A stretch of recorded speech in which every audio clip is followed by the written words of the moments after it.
ើអ្នកធ្លាប់គិតទេថារឿងដ៏អាក្រក់បំផុតនៅក្នុងជីវិតអាចក្លាយទៅជាហេតុផលនាំឲ្យអ្នកទទួលបានសេចក្តីសុខពិតប្រាកដថ្ងៃនេះយើងនឹងស្ដាប់រឿងចក្របាលថេរដែលជាភិក្ខុបាត់បង់កំហើញខាងក្រៅតែបានបើកភ្នែកខាងក្នុងនឹងឯង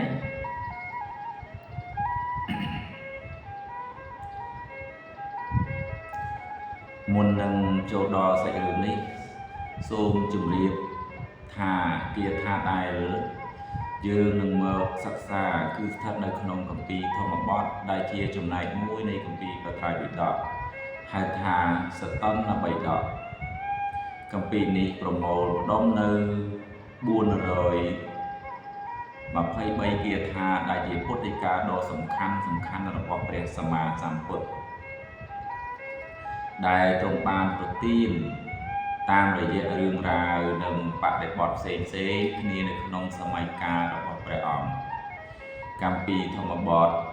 ត្រូវបានគេចាត់ទុកថាជាកញ្ចក់ឆ្លុះបញ្ចាំងពីគុណភាពនិងអំណាចនៃចិត្តមនុស្ស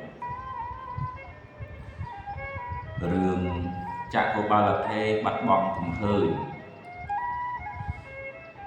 ព្រះចក្របាលថេរកាលនៅជាក្រហមមានភ្នែកល្អខ្លាំងណាស់ក្រោយមកលោកបានបួសហើយខិតខំតាំងចិត្តប្រតិបត្តិធម៌យ៉ាងមុតមាំដោយសារបំណងចង់សម្រេចធម៌ឲ្យបានឆាប់រហ័សព្រះថេរៈបានធ្វើសមាធិដោយមិនចូលសឹងអស់រយៈពេលរហូតបណ្ដាលឲ្យភ្នែករបស់លោកឈឺធ្ងន់និងក្បាក់ទាំងពីរទោះបីជាពិការភ្នែកក៏លោកនៅតែមិនបោះបង់ការប្រឹងប្រែងឡើយហើយទីបំផុតលោកក៏បានសម្រេចធម៌ជាព្រះអរហន្តនៅក្នុងពេលកំពុងធ្វើចង្ក្រមជោគជ័យនេះគឺកើតចេញពីការដឹកនាំចិត្តរបស់លោកព្រះពុទ្ធទ្រង់ត្រាស់នៅប្រទានថាដំបូងគេបង្អស់នៃធម្មបទដែលជាមូលដ្ឋានគ្រឹះនៅក្នុងយមកវៈគាថាទី1ព្រះអង្គលោកសម្ដែងថាមនោពពាំងកមាធម្មាមនោសេដ្ឋាមនោមយាមនសាជេបតុទ្ធេនៈភិសតិវាក្រោតិវាតតោទុក្ខមនវេតិចកម្មវេហតោបទាំងធម៌ទាំងឡាយមានចិត្តជាអធិបតីមានចិត្តជាធំសម្រេចដោយចិត្តបើសិនអ្នកណានិយាយក្តីធ្វើក្តីដោយចិត្តគិតត្រូវខុសចិត្តមានទោសៈសេចក្តីទុកតែងតាមនៅបុគ្គលនោះដូចជាកង់រទេះវិលតាមស្នាមជើងគោដែលកំពុងទឹមនោះរទេះទៅដូច្នោះ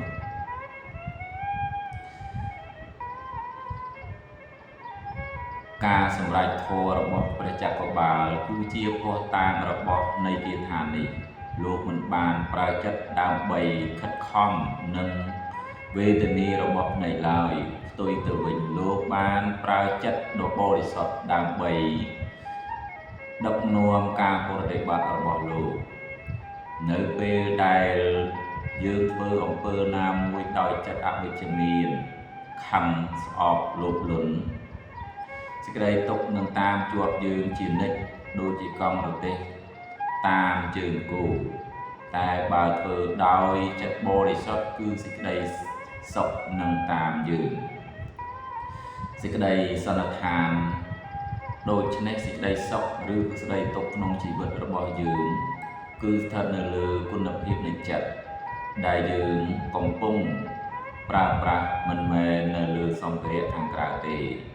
តែអាចបិទបានតែចិត្តមិនត្រូវបិទឡើយសូមលោកអ្នកចាប់ផ្ដើមដឹកនាំចិត្តរបស់អ្នក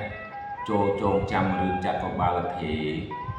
កុំឲ្យរូបកាយឬអារម្មណ៍បញ្ជាចិត្តរបស់អ្នកបើសិនបើអ្នកយល់ថាមេរៀននេះមានប្រយោជន៍សូមចុច like share និង subscribe ដើម្បីទទួលបានរឿងរ៉ាវដ៏អស្ចារ្យពីវិទ្យាថាធម្មបទបន្ថែមទៀតសូមអរគុណ